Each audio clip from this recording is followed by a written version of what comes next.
नाज़रीन इकराम, सऊदी अरब के अंदर मोहम्मद बिन सलमान, जो कि वैसे तो क्राउन प्रिंस हैं, आए दिन कोई ना कोई ऐसा धमाका, कोई ना कोई ऐसा सरप्राइज मिलता है जो पूरी दुनिया बिलखुसूस उम्मत मुस्लिमा को हैरान और परेशान कर देता है।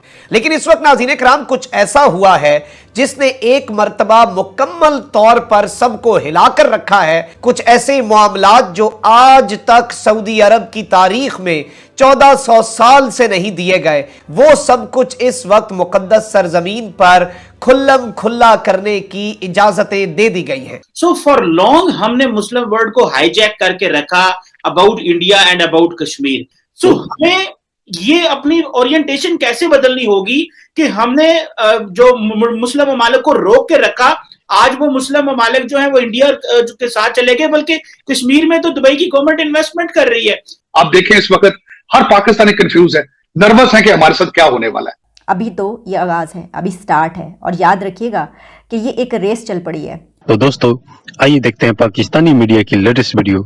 जैसा कि आप जानते हैं कि अरब वर्ल्ड, चाहे यूएई हो या सऊदी अरब हो, सुधार के रास्ते पर चल चुका है और डेवलपमेंट के लिए जो उसके पुराने कानून थे, चाहे वो इस्लामी कानून हो या उनके नॉर्मल कानून हो, उनमें सुधार ला रहा है और जमाने के साथ चलने के लिए तरह तरह के नए कानून भी ला रहा है, जिसको देख करके पाकिस्तानी मीडिया हैरान परेशान है कि आखिर हो क्या रहा है और अरब वर्ल्ड में ऐसा क्यों हो रहा है, जबकि पाकिस्तान में दिन प्रतिदिन जो उनके रिग्रेसिव कानून लाए जा रहे हैं।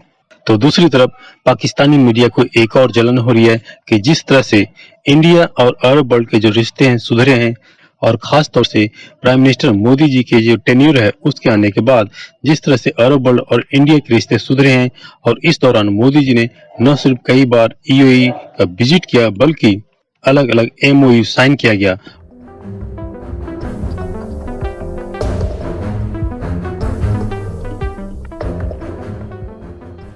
नाज़रीन इकराम, सऊदी अरब के अंदर मोहम्मद बिन सलमान, जो कि वैसे तो क्राउन प्रिंस हैं, वैसे तो उनकी जेरे सरपरस्ती सऊदी अरब की मॉडर्नाइजेशन की जो पॉलिसीज हैं वो बहुत तेजी से आगे बढ़ रही हैं।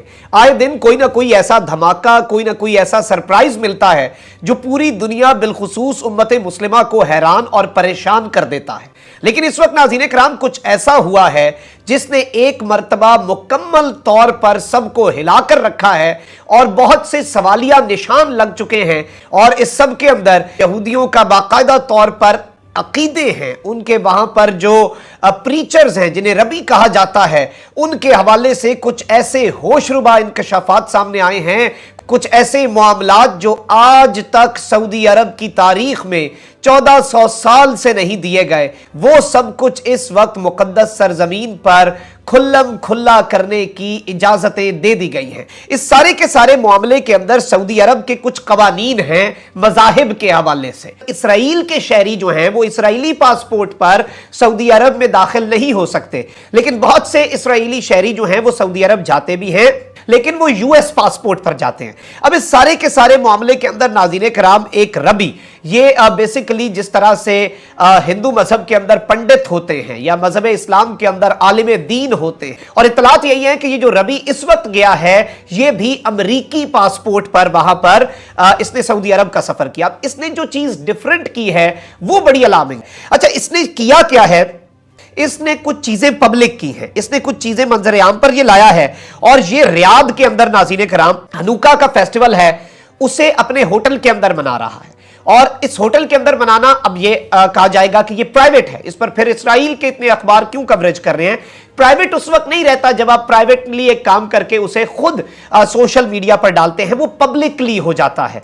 और इसी तरह का कुछ हुआ है, इसने अपने मजहबी रसूमात जो है वो अदा की है। ये वीडियो चंद सेकंड्स के लिए मैं आपके सामने चलवा देता हूं।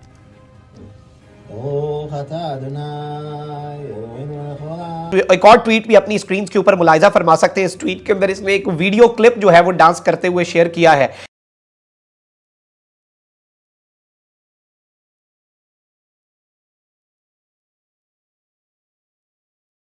तो सऊदी अरब की गवर्नमेंट की इसके ऊपर खामोशी जो है वो भी बहुत से सवालिया निशान खड़े कर देती है, पुरस्रार खामोशी है या जैसे, और ये एक बिल्कुल नया और एक बहुत बड़ा स्टेप है, जायंट स्टेप है मोहम्मद बिन सलमान की पॉलिसीज में उनकी मॉडर्नाइजेशन की तरफ जाने का और लिबरल एक मुल्क बनाने का और सेकुलर मुल्क सऊदी अरब को बनाने का। नरेंद्र मोदी साहब जो हैं वो यूएई जा रहे हैं और 30 साल बाद इतना स्ट्रॉन्ग रिवाइवल इंडिया ने किया है मिडिल ईस्टर्न कंट्रीज में, पर्टिकुलरली यूएई में, कि Indian prime minister Narendra Modi जा रहे हैं अबू धाबी और ये उनका पिछले 6 साल में चौथा विजिट है। सो आप इमेजिन कर सकें हर 1.5 साल बाद वो विजिट कर रहे हैं। 2015 से पीछे इंडियन प्राइम मिनिस्टर कभी कोई अबू धाबी जाता ही नहीं था।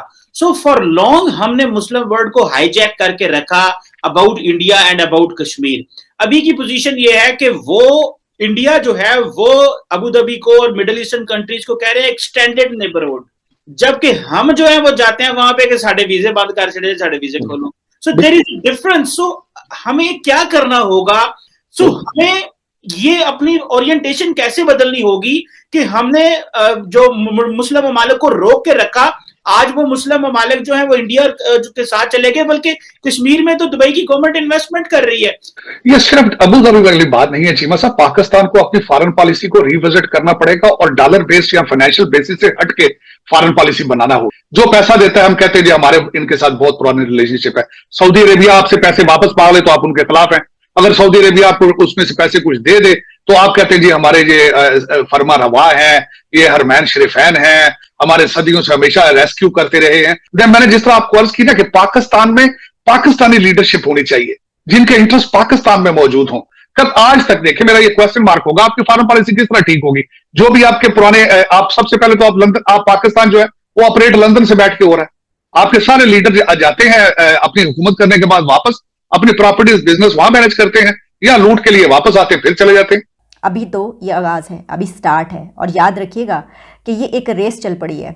आज जो खबर मैं आपको बता रही हूँ वो ये है कि यूनाइटेड अरब एमिरेट्स यानी कि मुत्तहिदा अरब अमारात यूएई ने ये फैसला किया है कि अब उनके सिनेमा पर सेंसरशिप हटा दी गई है। ये ऐलान कर दिया है कि अब उनके सिनेमा हाउसेस में जो मूवीज़ चला करती थी जिन पर सेंसरशिप होती थी, जो सेंसर होकर बाहर आती थी और लोगों तक पहुंचती थी, लोगों को दिखाई जाती थी, अब उस सेंसरशिप को ख़त्म करने का उन्होंने अनाउंसमेंट कर दी है, ऐलान कर दिया है। अब यूएई में अभी भी बहुत सी चीज़ों पर पाबंदी है। गो के यूएई एक ऐसा कंट्री बन चुका है, उन्होंने जो इंफ्रास्ट्रक्चर की एक रेस जीत ली है, जो वहाँ पर उन्होंने अपना एक कह लीजिए एक सिस्टम बना दिया है कि पूरी दुनिया का टूरिज़्म वहाँ पर जाता है। वहाँ पे होते हैं फॉरेनर्स और उनको किसी चीज़ की कोई फिक्र नहीं होती, बिल्कुल जो है वो शिद्दत पसंद है, इस तरह की चीज़ों को उन्होंने भगा दिया वहाँ से। तो जिन चीज़ों पर अब वहाँ पर पाबंदी है वो भी आप देखेंगे अब वहाँ से भी उठती चली जाएगी। तो जहाँ हम देख रहे हैं कि अपने इतने करीब के जो कंट्रीज़ हैं जो कि हमेशा एक ऐसे जहालत के अंधेरे में डूबे हुए थे जहाँ पे कभी सोचा नहीं जा सकता था कि कोई औरत कभी ड्राइविंग भी करेगी, वो कंट्रीज़ अब आप देख रहे हैं कि कितनी आगे बढ़ रही हैं। और हम जो बोल बोल के थक जाते हैं शिद्दत पसंदी के खिलाफ, एक्सट्रीमिज़म के खिलाफ, तो हमारे कंट्रीज़ में KPK में एक मरतबा फिर मुल्ला वापस आ गए। मतलब ये मुझे लगता है उल्टा हो रहा है, हम जितना ज़्यादा बोलते हैं उतने ही ज़्यादा मौलवी जो है ऊपर आते चले जा रहे हैं। अजीब बात है भाई। खैर इससे पहले कौन सा मौलवी नहीं थे, ये तो ये कहना चाहिए मुल्ला आफ्टर मुल्ला।